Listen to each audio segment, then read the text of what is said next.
इसमें उसने कहा कि एक बॉडी 3 हिस्सों में डिवाइड होती है।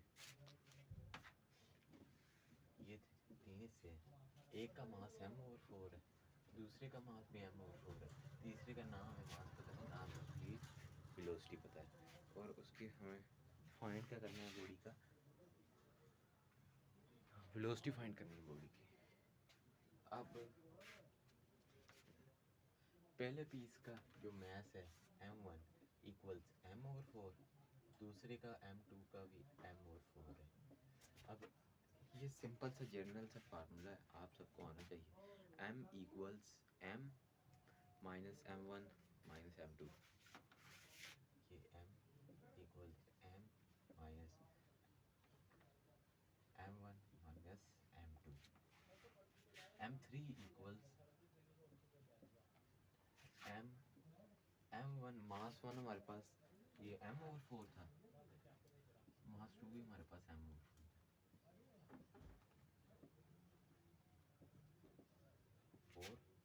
4m minus m minus g. m3 equals 4m में से माइनस 2m निकाल दिए, 2m बच गया over 4, 2 equal to 2 2 4, m3 equals m/2, m3 हमारे पास m/2 आ गया। सिंपल, कोई मुश्किल नहीं है इसमें। अब मैं आपको अगला पार्ट, नेक्स्ट पार्ट, हमारे पास m3 का मास आ गया है m/2। अब वेलोसिटी यार, वेलोसिटी फाइंड करते हैं। पहले हम कंबाइंड मोमेंटम फाइंड करते हैं इनका। कंबाइंड मोमेंटम जो है वो m3 के इक्वल होता है, तो यहाँ मैं कंबाइंड मोमेंटम लिखूंगा वो m3 के इक्वल।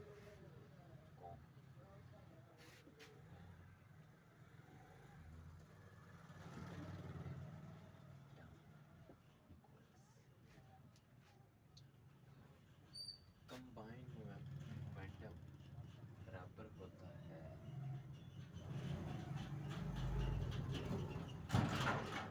मोमेंटम बराबर होता है m1 के मोमेंटम के और m2 के मोमेंटम के। अब इन दोनों का मोमेंटम हमें नहीं आता, हमें पता ही नहीं है, हमें अभी हमने फाइंड करना है momentum. m1 equals P equals m1 v1, p1 equals m1 v1। ये मास 1 का मोमेंटम बनेगा। p हमारे पास मास हमारे पास m/4 और वेलोसिटी हमारे पास थी 3ms - 1, 3। p equals 3m/4। ये आ गया मोमेंटम नंबर 1। अब मोमेंटम नंबर 2 फाइंड करना है, उसके लिए भी सेम फार्मूला, लेकिन इसके में हम p1 की जगह p2 लिखेंगे। p2 इक्वल्स m2 और v2। अब p2 की जगह हमें वैसे दे देना है, और m2 की जगह हमें मास वहीं पुट कर देना, और वेलोसिटी हमारे पास 4 से 4 ऐड कर देनी, 4 4 से कट गया, और मोमेंटम हमारे पास आ गया m, और p2 हमारे पास m आ गया। अब हमने मालूम करनी है कंबाइंड मोमेंटम। इन दोनों का मोमेंटम जो है, इन दोनों का मोमेंटम नंबर 1 मोमेंटम नंबर 2 को जमा करने को कंबाइंड मोमेंटम कहते हैं। ठीक है, इन दोनों मोमेंटम को हम जमा करेंगे। कंबाइंड मोमेंटम में हमेशा आपने अंडर रूट डालना है। आपको शायद ना नज़र आ रहा हो, लेकिन कैमरे का यार क्वालिटी ऐसी है, क्या आपको शायद ना नज़र आ रहा हो, लेकिन अब थोड़ा थोड़ा आ रहा होगा, अब उसी से कनेक्ट कर लीजिए। ये मोमेंटम, कंबाइंड मोमेंटम के लिए आपको combined momentum equals under root, और यहाँ पे आपने मोमेंटम नंबर 1 और 2 की वैल्यूज फाइंड करनी, plus multiply by m whole square. अब क्योंकि हमने ये अंडर रूट ऊपर वाला कैंसिल करना है, इसलिए हमें दोनों के स्क्वायर रूट्स दोनों के स्क्वायर स्क्वायर्स लेने होंगे। तो दोनों के स्क्वायर लेने से हमारे पास कुछ ऐसी कीमत आ जाती है, 9m2/16 प्लस m स्क्वायर। अब 16 यहाँ पे आ गया LCM, जिसे हम ज़ूल ऑफ करके साथ रख देंगे। 16 से कट गया 9 m2 16 ने 1 से मल्टीप्लाई किया और फिर m2 के साथ m 16 1 से डिवाइड हुआ फिर m2 के साथ मल्टीप्लाई हो 16 2 ये हमारे पास 25 m square over 16 full under root 5m over 4 ये आ गया हमारे पास कंबाइंड मूवमेंट है। ये कंबाइंड मोमेंटम हमारे पास आ गया है।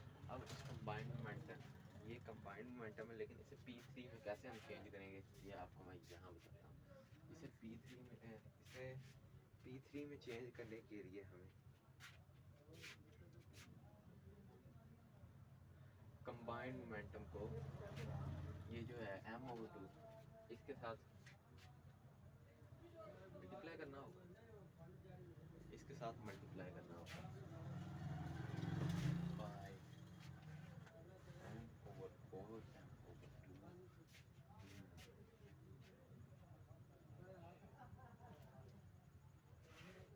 5m/4 और m/2 को मल्टीप्लाई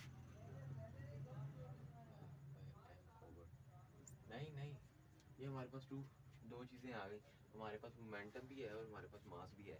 अब हमने इसकी वेलोसिटी मालूम करनी है। सिंपल फार्मूला है इनिशियल मोमेंटम का P = mv। अब हमारे पास P जो है P3 = m3v3।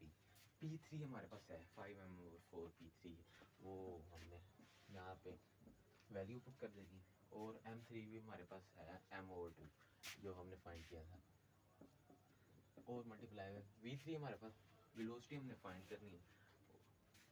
ये देख सकते हैं हम करते हैं कि m को उधर ले जाते हैं 5/4 = m/2 × m × v3। अब m जो इधर मल्टीप्लाई कर रहा था इधर आके डिवाइड हो गया, डिवाइड हुआ और ऊपर जाकर मल्टीप्लाई करने यहाँ पे डिवाइड हो रहा है। अगर मैं इसको ऊपर लेके जाऊँगा तो वो मल्टीप्लाई करेगा उससे, तो ये 2m हो गया। 2m के साथ जो m है वो m के साथ कट गया, m के साथ कट गया। 5/4 = 2 × v। 2 हम 2 को हम इधर ले आएंगे 5/4 यहाँ पर मल्टीप्लाई हो रहा था, यहाँ पर डिवाइड हो गया। या फिर हम ऐसे नहीं करते, ऐसे मुश्किल हो जाएगा। 5/4 जो है ये 5/4 जो है ये यहाँ पे डिवाइड हो रहा है, वहाँ जाके हम मल्टीप्लाई कर देते हैं। 5 यहाँ अकेला रह गया, v यहाँ मल्टीप्लाई हो रहा है, इधर आके डिवाइड हो जाएगा।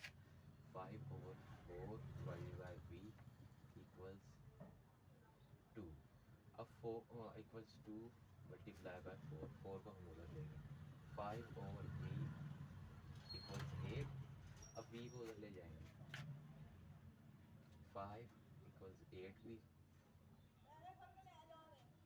देखिए यार 8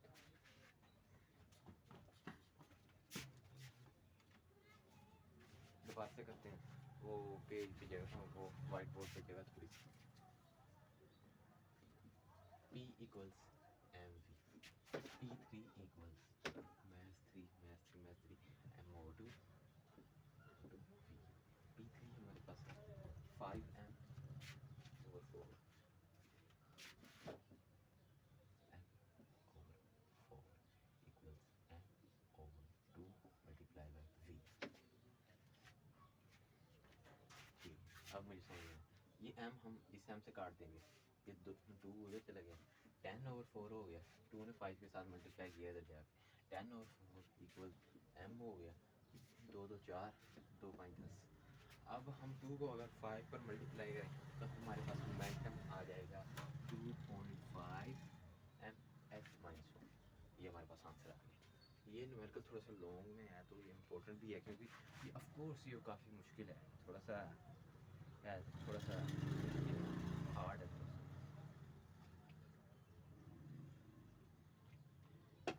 चलो बच्चों फिर अल्लाह हाफिज़। ये न्यूमेरिकल मैंने आपको करवा दिया है, बड़ी मुश्किल से करवाया। चलो।